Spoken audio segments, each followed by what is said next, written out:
Ladies and gentlemen, welcome to another episode of Culture of of Her. Yes. We It's are the back. snap. It's always the It's- snaps for me. It's your snap, not my Period. snap. Well, it is what it is. I'm like late with it. It's good. We're It's all cool. good. Well, here we are. Cheers to another episode. Salud, Episode we have two. episode 222. And today, we gotta Sit with it. Mhm. Sorry. The first time I was early, this Sorry. time I'm last. This time she's last. I'm gonna always drink. I'm sorry. It's okay.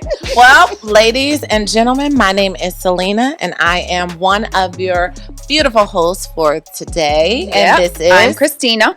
And today we are missing out on one of our beautiful Culture of Her lovelies. Queen Steph is not with us today, but luckily for you, we have an amazing guest host joining us today. None other than the celebrity,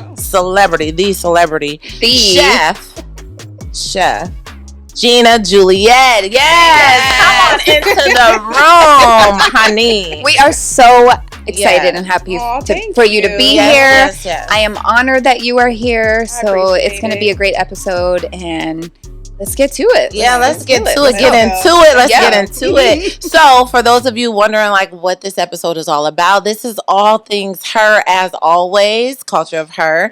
But this is herpreneur, mompreneur, entrepreneur, but all Yes. things her, And so today's episode we are going to talk about, success, resources, and challenges that plague entrepreneurs for women, specifically minority women, just women in general. So with no further delay, Chef Gina Juliet has been a chef to celebrities of all kinds. She has been a chef to NBA, NFL players, rappers, so many people. Some of your favorites from Young Gunna to Gervonta Davis and his significant other. Yeah. We have other people, a host of rappers. Young Gunna is one of them, but Roddy Ricch. We also have just a whole bunch of other people. I'll let her continue. But for right now, those are just a few. We just want to give you a little bit of teaser, but she's not new to this. She's true to this. Okay. And so we're going to go ahead and let her introduce herself, allow her to introduce herself to you. Welcome. And Thank we you. want to Yeah, welcome thank you. her officially to this space. We thank you for I taking appreciate time it. out of Thank you your for busy welcoming me. day. Yes, for sure. And we understand that entrepreneurship is challenging in and of itself, for sure. Yeah. But in the world of entrepreneurs for women, that alone poses multiple challenges. And then when you add the minority factor, that's a double whammy. Women and minority women in business, there's so many things that plague them, that challenge them in regards to resources and that. But thank God for success. So today, those are the things we're going to talk about. There are opportunities, there are challenges, but there is also success if you stick to it and you thug it out, as we say, and stick to your hustle. So we're going to kind of explore a lot of those topics, but we want to allow you to introduce yourself. Yeah, and tell us. before you introduce yourself, I Yeah. just want to thank you for being on the episode. But I think it's funny how we just kind of like got to this because I saw a Facebook post and you were actually talking about, I'm an entrepreneur and I wish people understood more of the struggles that I go through or just in general the life of an entrepreneur, let alone the struggles of an entrepreneur, but a woman entrepreneur. It is very different. So when you had that post, I felt the need right away to reach out to you. And I wanted to just bring you into our culture and I wanted you to feel supported and I wanted to just our ultimate goal is to build this foundation with our women and to support each other, especially in business and especially local. So, I think initially just our interaction and you were like right away. So yes, I'll do it. Your interaction with me was very friendly, is very supportive on both ends. So I really, really appreciate that. So without further ado, I would love for everybody to get to know you on our podcast and just, let us know what you're about. Tell us what you're about. I am Chef Gina Juliet. I am a entrepreneur, mompreneur. The mompreneur is a big one. It's definitely within the last few years. And I've started small, worked my way up, lost, got back up, lost again. Period. Yeah. So there's Lost a bag, got a bigger one. Period. Working on that bigger one. Period. Long ball working. What were we saying? Fall 7, get up 8. Fall 7, get up 8. Exactly. Yeah. So yeah, I mean, I'm really, I'm very thankful for you reaching out to me. It was definitely something that I was struggling with. There's a lot that has occurred within the last 2.5 years, and so yeah, that's definitely, I think, a lot of people's journey in regards to business. It's not all going to be like where you're coasting and you're going to just stay at a certain level of success. It's going to be highs. There's going to be lows. But before we get into all of that, just more about like who Gina is. Before we get into Chef Gina, let's talk about you. Because like women are more than our careers. Yes. We are more than our careers. Do we appreciate the careers and us as business women? Absolutely. But never forget, you are more than just chef, more than just mother. So that is also our culture. We support you as Gina. Exactly. So, yes. And so I know a lot of people, obviously we talked previously, and a lot of people may not know your background. They may have just met you as Chef Gina Juliet. So I think it's important to know, obviously as an educator myself, the background of where people begin. So they may not know growing up inner city, being from this area, and then not everybody can adjust to moving away, coming back. And so that's what I mean about that part of your journey and the background of you. Yeah, so I'm an LA baby for sure. I'm on my journey actually to go back. Yes. And I've definitely enjoyed my time being in Youngstown. It definitely gave me the platform and the support that was necessary to grow. I don't think that there was, there's always a lot of hard moments in becoming an entrepreneur. When I came back to Youngstown, no one knew me because I was so young when I left. Born in Youngstown. Right. Okay. Definitely. St. Elizabeth Hospital, Northside. I feel like everybody in our generation was a Northside baby. Yes. We big Northside. Yes. Yep. But so coming back was rocky, and I had 3 kids at that time. I worked for UCLA Medical Center. I left UCLA. I knew that I didn't want to work for anybody anymore. That's definitely where I was in life. I was like, I don't want to work for anybody anymore. And I came from a background of entrepreneurs. My parents, my brothers, I had everybody in my family. I had a ton of that I saw growing up. So, it was like I didn't know what I wanted to do. So how did you, so let's talk about how you made it from little old Youngstown even to UCLA and way out there to begin with. Well, it's interesting. There was a few different factors, but one of them definitely was when I went out there. It was a girl that I met in Cleveland. My freshman year was at Cleveland State, and so her mother had moved out there, and we went out there for Christmas, and I never came back. Period. So it's going back. Christmas, of course, for the holidays. So it's a good memory for you. But I mean, it probably, obviously, it was a life-changing move. So it was probably the best thing for you because it shaped who you are now, and it's created your own business. So, but also just your freedom in the business. I think that's the beauty of being an entrepreneur is you have the ability to create the freedom of what you want and how you want it to be perceived. And just, it's you putting your energy out there. So, and I think that brings us to our first major topic of this podcast, which is dealing with resources and opportunities. So first and foremost, you spoke about going out there, which is an opportunity that not everybody has. A lot of people go to college, right? Not necessarily for the right reasons, and then you don't always link up with the right people, right? And so to you might stay with locals, right? But you bridged with somebody who was from another area.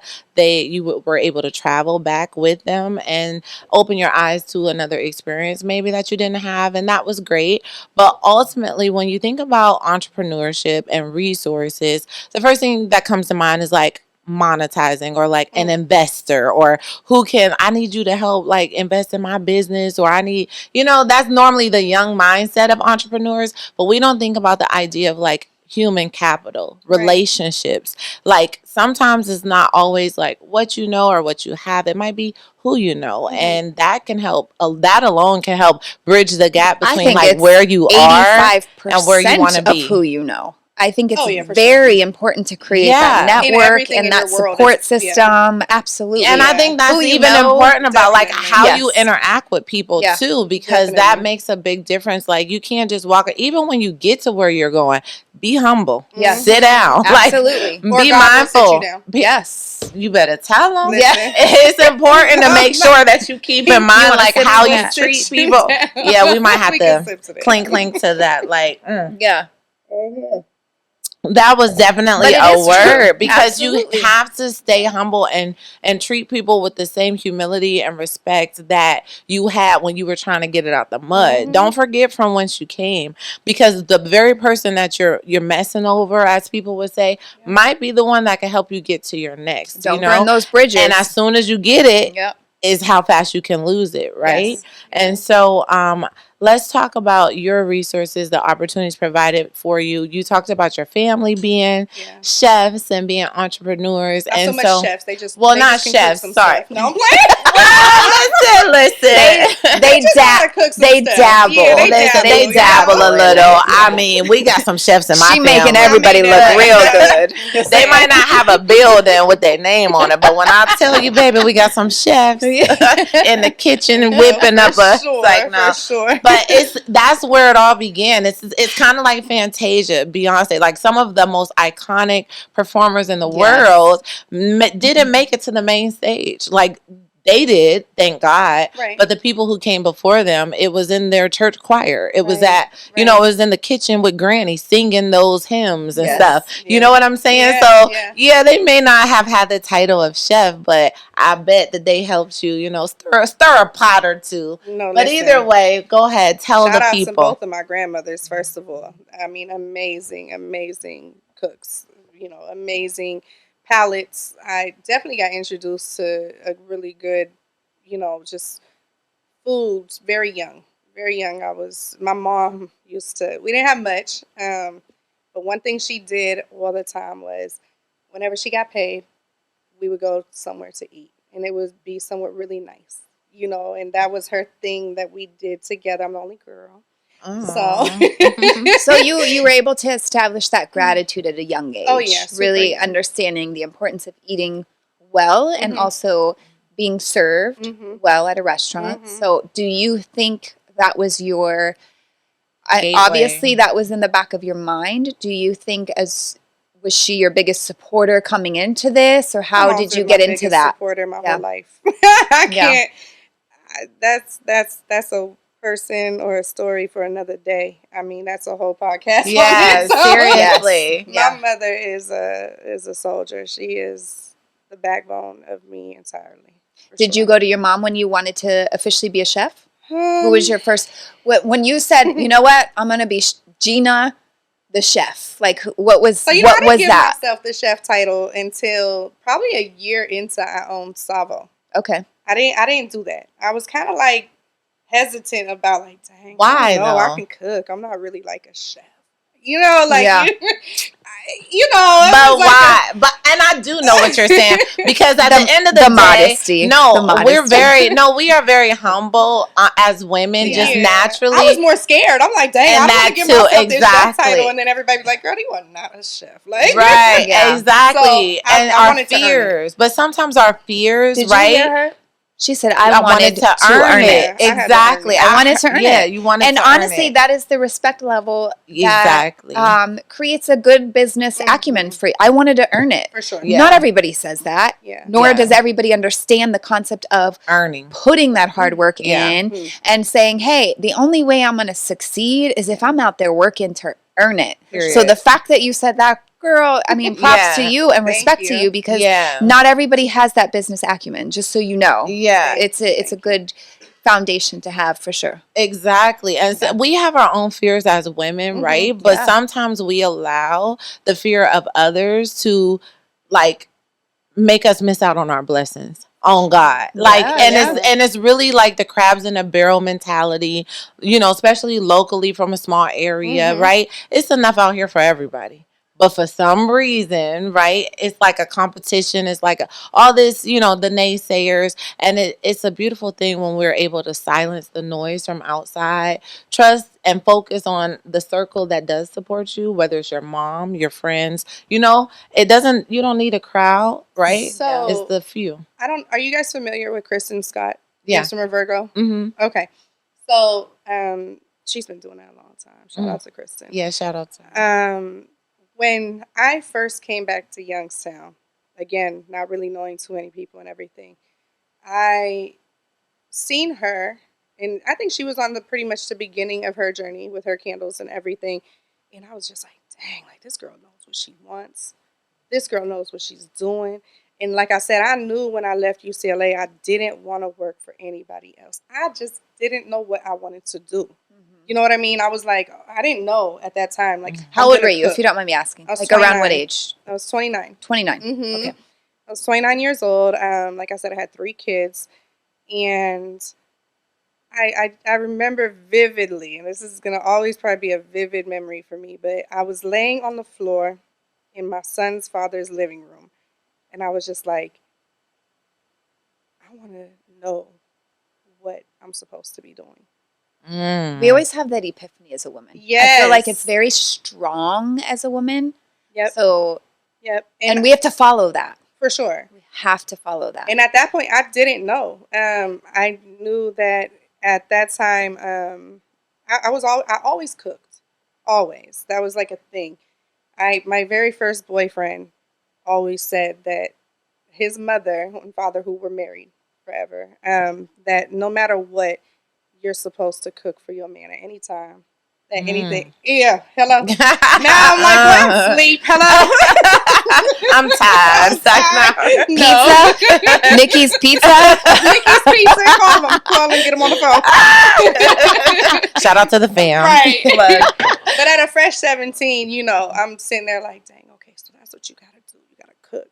And so I always did that. And once I had my sons, I did it even more. And I was doing it so much that my son's father, who had a good following and everything, because he was very well known in the community, he would post my food all the time. And people would be like, who's cooking this food? You know? Yeah. And it just ended up being to where his uncle was going away for a little while, and they asked me if I would do a food sale.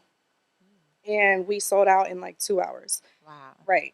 Worked me. I'm talking about like worked me like crazy. But then everybody got to experience that. Yeah. So then from there, at that time, I was doing we had bouncy houses, and I was decorating. I was doing parties and all that type of stuff. And that I had already brought kind of with me back from LA. That was like a big like event planning type thing. And the city really wasn't really having that. No, like the arches, exactly, and all that stuff and whatever. I didn't know what I was doing. I went with it, and listen, you gotta go with it. And that just brings me to the point. Sometimes you have to just start with what you have. Sure. You don't have to have it all figured out. You just have to start with what you have. It'll come. Yeah. Sometimes we wait and we wait and we wait until it's like a plan. No, and it's not even about. But while you wait, and somebody else out here already trying to get something moving, and then you're gonna be mad. Talking about they stole your idea. No, you sat on that idea. You sat on your hands, and they was out there using what they had. I do want to talk about the beauty of social media, because you said he was posting your pictures.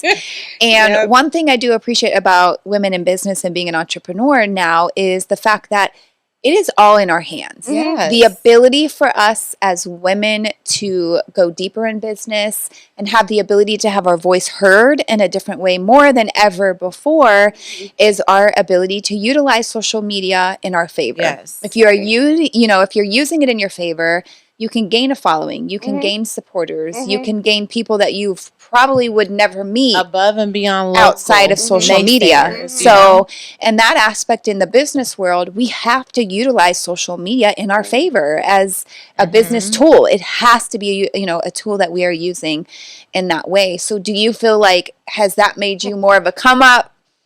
Like what do you think are your like top 3? Yeah. This is why I am here. Like, what do you think that's here because of God, for sure. Number one. Absolutely. God did. Yes. Yeah, God did. And I'm here because of my mother. Number 2.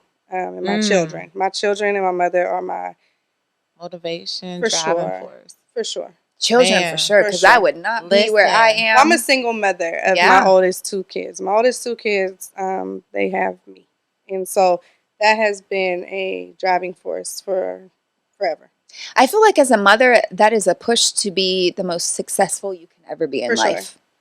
Sure. And I think it's the love that your children give to you. It's like, why wouldn't I want to be the best? So, that's funny because, like, seeing my son be successful now in his football career and everything like that, I'll watch his interviews and stuff that he does, and he always is like, one of the questions is like, who do you most admire? And he was like, oh, my mom. And I'm just like, dang.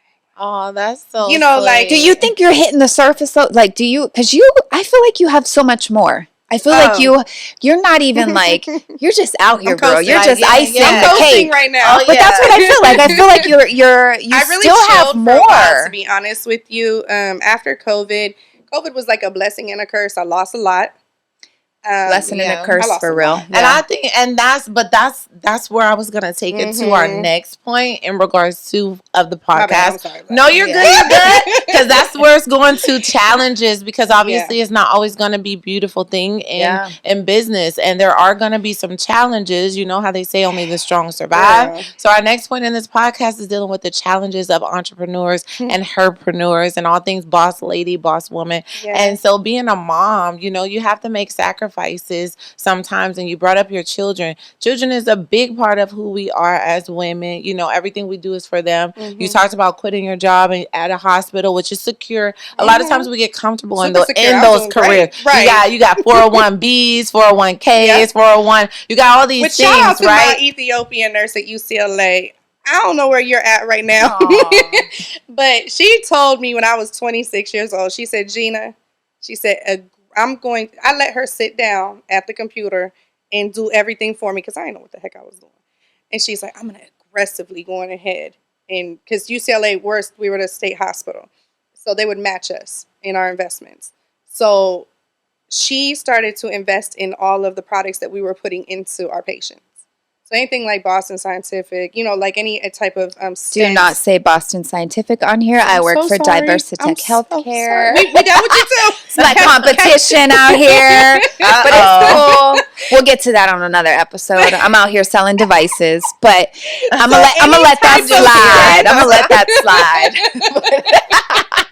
I'm just here. I have nothing to do with that. I understand this conversation, but I do think that's great. Aggressive, that they allowed you guys to partake in that. Sure, so that's really great. So when I left UCLA, I left with a nice lump.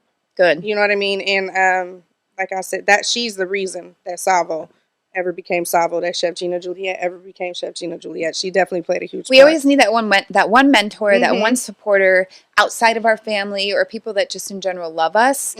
That one person who is a stranger, but that just believes in us more than they see it. Yeah. And when you want to talk about God, that's blessings from God. Sure. Who's just like, hey, I'm going to send this to you. You can either take it or lose it. And it's like you're either going to the wisdom of somebody close to you, because how many of us worked in jobs and did not know? That's a resource. Like you did not know that you qualified for this, that, and that. You didn't even know. Sometimes it's just your name on a paperwork, or like, oh, you have life insurance through your job. It's a lot of young people who are in careers, let alone entrepreneurship. You don't even know all the resources. The company did not even in your 401k. Listen, that 401k, invest in it. All that. Yes. And they're like, what? So if you are listening, go find out, talk to your HR people. Sure. It's a lot of things. And they thought I was crazy when I was going to cash it out. Like, they were like, no, just keep it. And, and I'm like, I'm leaving. I'm out of here. I know I don't want to work for nobody else again. Cash it out. Right. You know what I mean? Right. But that's the right thing to do. You don't want to cash out and just not utilize what you saved and your return on investment. You cashed out to make it create a different type of investment. So in business, we have to understand, if we're investing on one way, how are you going to turn this around to create a different and better investment to get you to that other level, which is what you did. So when you came back, you invested and you invested in yourself, which is the biggest investment ever, and believing in yourself. So finally that fear went out. Yeah. Right? Yeah. Okay. And shout out to, Pandora. I don't know if you guys remember the Club Pandora in Austintown. Yeah. And I never went, but. Okay. I've never been into Club Pandora. Okay. Well, so. Sorry. They used to have a host of celebrities that came through, and they used to always call me and be like, hey, Gina, can you cook for us tonight? We got this celebrity coming through and stuff like that. So that's what really, for sure, got my food into multiple people, into their taste buds. Right. Because it was like, okay, dang, who is this? Who cooked this? So, and that's amazing. Each one, reach one, pull somebody up when you get there. That's what it's all about. And so as we continue talking about some of the challenges and with your son, with those sacrifices that you had to make in getting to those next levels, I know sometimes children don't understand it in the moment, the sacrifices that parents make. How did your choices impact your children? I know we talked a little bit about that earlier. So don't cry, but this is gonna be the part where I cry.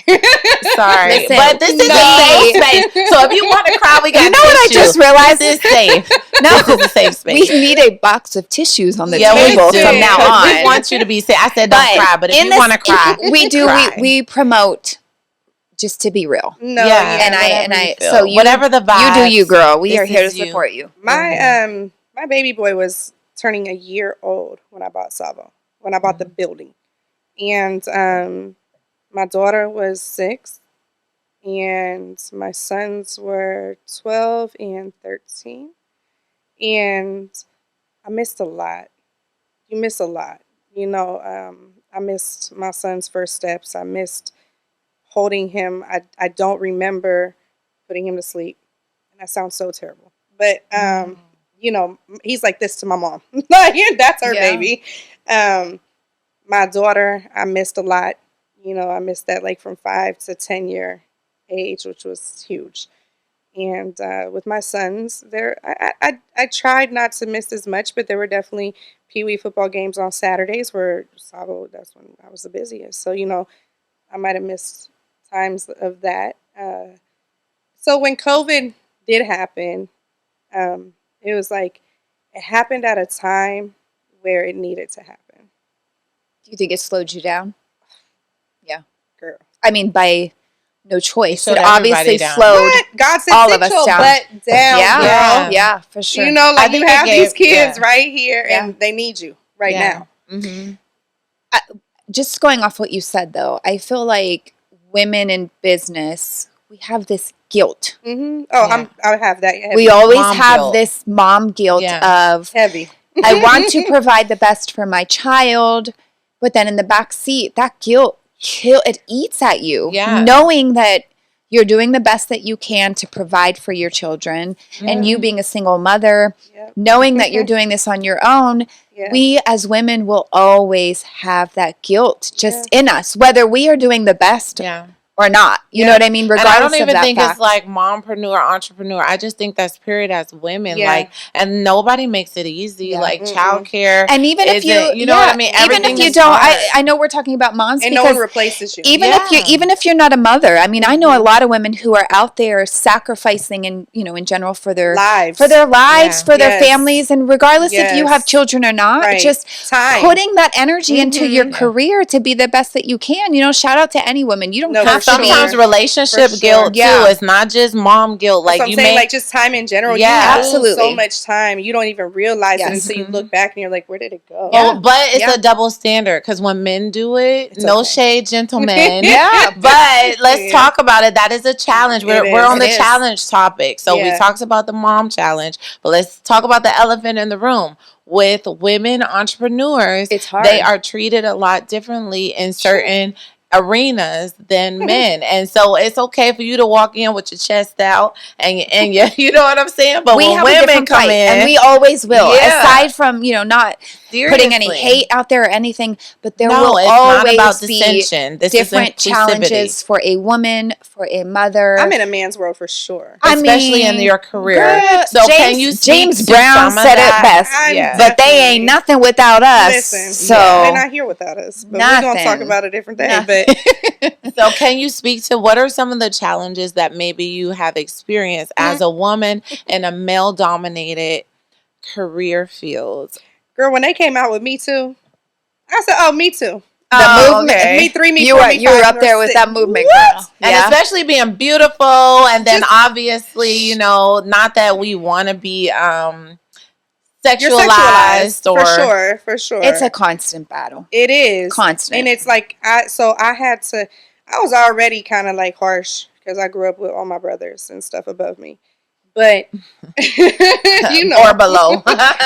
Or below. I had all brothers. I don't have any brothers. Lucky. Sorry, Psych, I'm just like. So I don't know. It just gave me even a more tougher demeanor. And at times, I think now, especially going into my 40s, I'm like, dang, like, you missed that soft stage. Oh my goodness, we were just talking. You missed our last podcast, girlfriend. But Selena is so tired of being a big dog. I'm so tired of it. She's tired. I don't want to be big dog no more. Period. Listen, I do not. Just let me make my money and go home and be loving. I don't even know how. Let me get back, and that's what I don't even know how. I don't know how to transition. Not to do it all. Like especially if you've been used to like doing it all for so long, and then like directing traffic for so long and delegating. It's like if somebody like, oh, I'll handle it. It's like, not. Can I trust you to really handle it? And that's the big thing. Can I trust you to? And get it done. Everybody else has let me down, so I don't know. Can I trust you? Yeah. That's a challenge too, though. Even especially when it's money involved. Oh yeah, for sure. Come on. But even I trusted way too many people with money, and unfortunately, like having to own, a bar. I remember this bar owner from Youngstown who had a few bars. He told me when I bought Savo, he said, the best thing you can do is hire bartenders who have never been bartenders before because they don't know how to steal from you yet. And I said, that's profound. Here's the thing.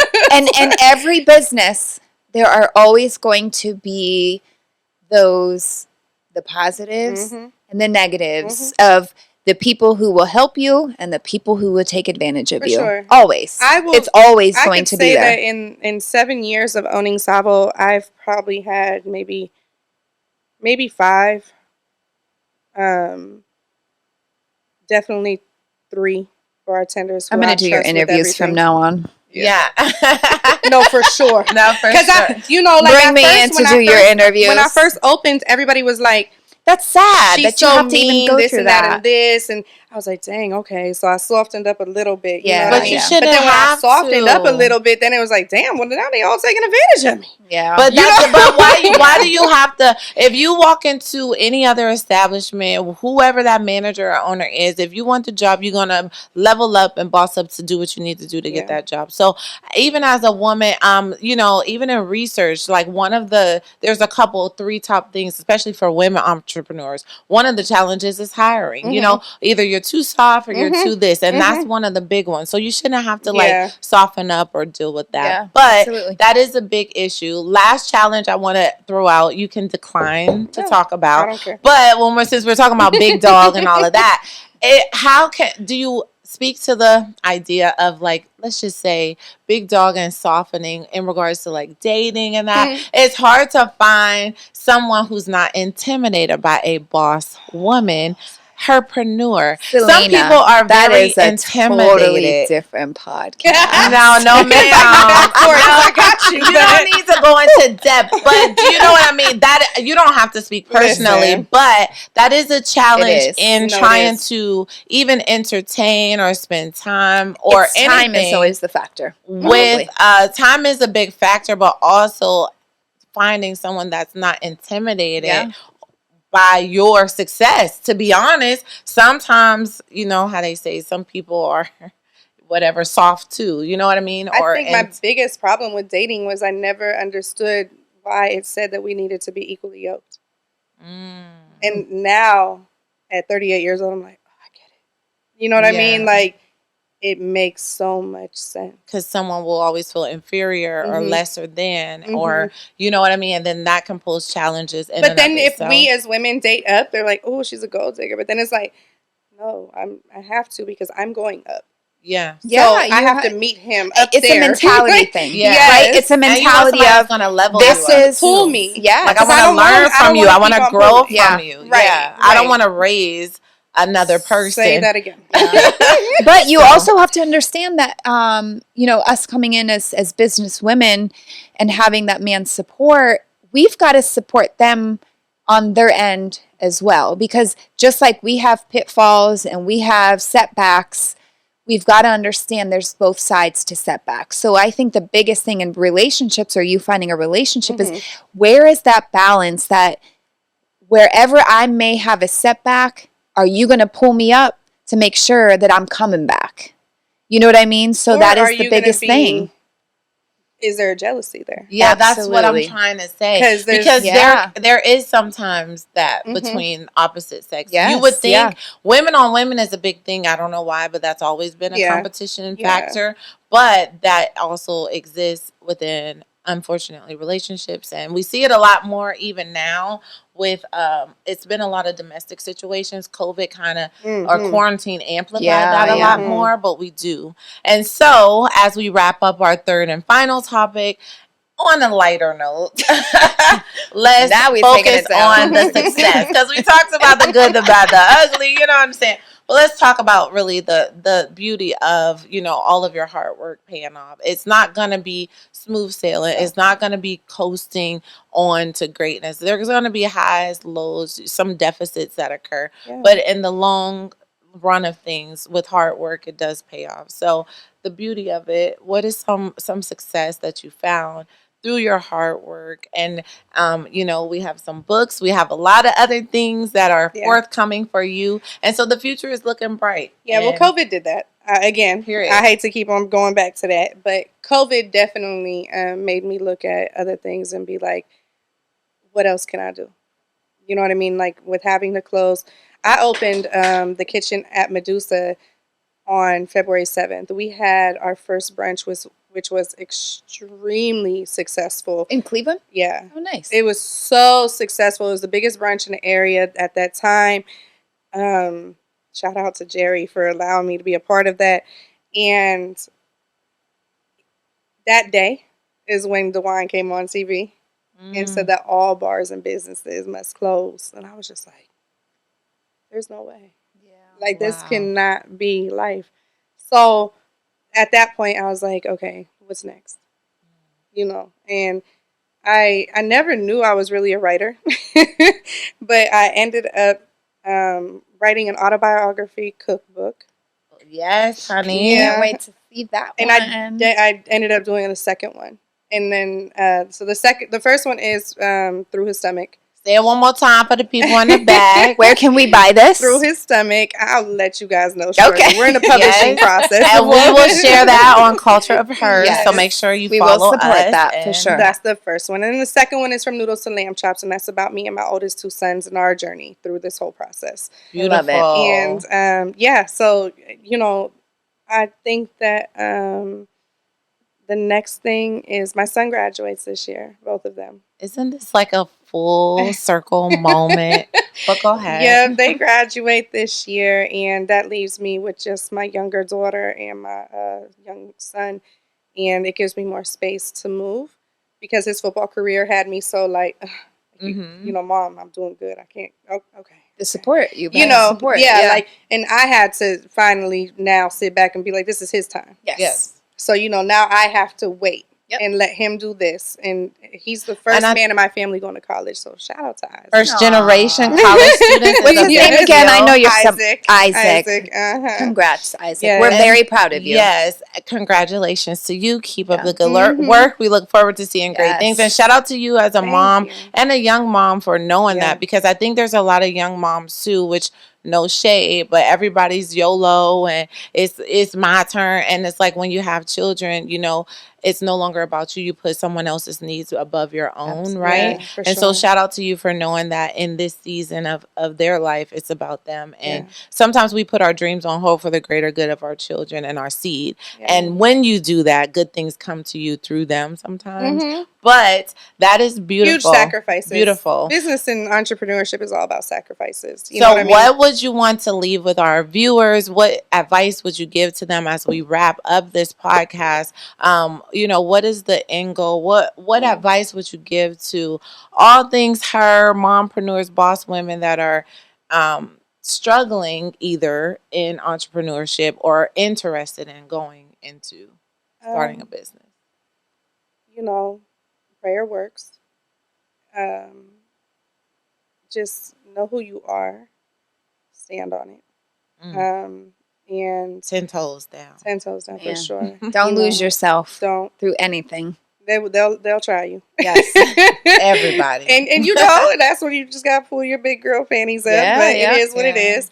And know your gift, because everyone's given a gift, and it's when you know your gift that you hit your max capacity in life. Like you're like, dang, okay, I know it now. Now utilize it and go forward with it. I love what you said. First of all, know who you are and whose you are. And then on top of that, you know, your gift will make room for you if you make room for it. So there's a lot of things that you said in this podcast. One thing is knowing your gift, right? Another thing is honing in on it and cultivating it. You can't just expect magic to happen.